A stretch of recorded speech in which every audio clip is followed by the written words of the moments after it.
Hot discussion. On the first day of my arrival in Shirdi, there was a discussion between me and Bala Sahib Bhate regarding the necessity of a guru. I contended, why should we lose our freedom and submit to others? When we have to do our duty, why is a guru necessary? One must try to do his best and save himself. What can a guru do to a man who does nothing but sleeps indolently all day? And like this, I pleaded free will, while Mr. Bhate took up the other side, which is destiny, and said, well, whatever is bound to happen must happen. Even great men have failed. Man proposes one way, but God disposes the other or contrary way. Brush aside your cleverness. Pride or egoism won't help you.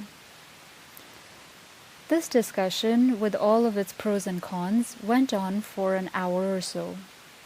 And as usual, no decision was arrived at.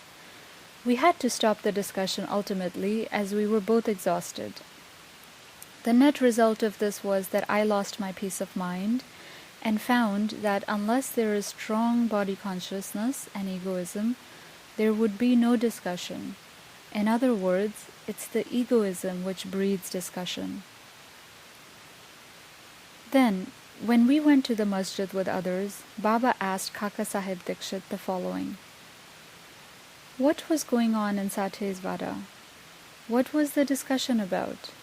And staring at me, Baba further added, what did this Hemad Pant say, huh? Hearing these words, I was much surprised. The masjid was at a considerable distance from Satcharita, where I was staying, and where this discussion was going on. How could Baba know the discussion unless he is omniscient and the inner ruler of all of us?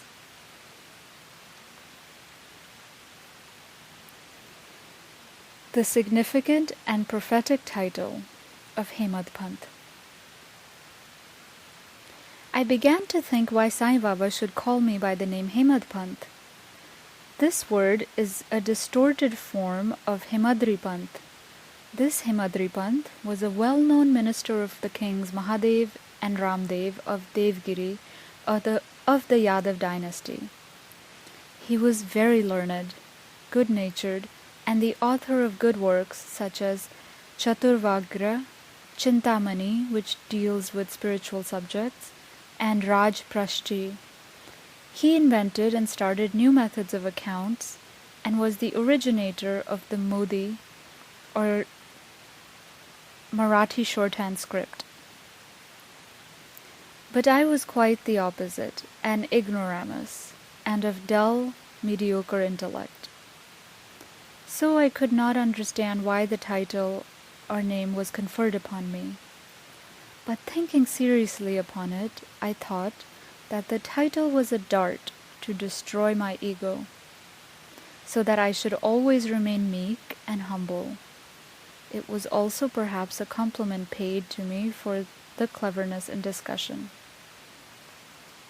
Looking to the future history, we think that Baba's word, calling Mr. Dhabolkar by the name Hemad Pant, was significant and prophetic, as we find that he looked after the management of Sai Sansthan very intelligently, keeping nicely all the accounts, and was also the author of such a good work such as Sai Satcharita, which deals with such important and spiritual subjects as Gyan, Bhakti, and dispassion, self-surrender, and self-realization.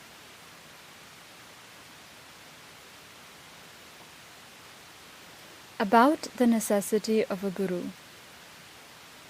Hemad Pant has left no note, no memo about what Baba said regarding this subject, but Kaka Sahib Dikshit has published his notes regarding this matter.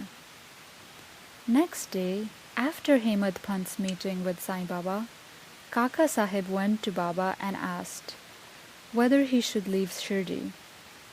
Baba said, yes. Then someone asked, Baba, where to go?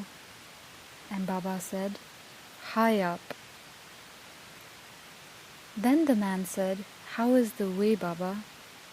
And Baba replied, "There are many ways leading there. There is one way also from here, in Shirdi. The way is difficult. There are tigers and wolves in the jungles on the way." Kaka Sahib asked, "But Baba, what if we take a guide with us?" Baba then answered him, "Then there is no difficulty. The guide will take you straight to your destination, avoiding wolves, tigers and ditches, etc. on the way. If there be no guide, there is the danger of your being lost in the jungles or falling into ditches." Mr. Dabholkar was present on this occasion, and he thought that this was the answer Baba gave to the question of whether a guru was necessary. And he thereupon took the hint that no discussion of the problem, whether man is free or bound, is of any use in spiritual matters.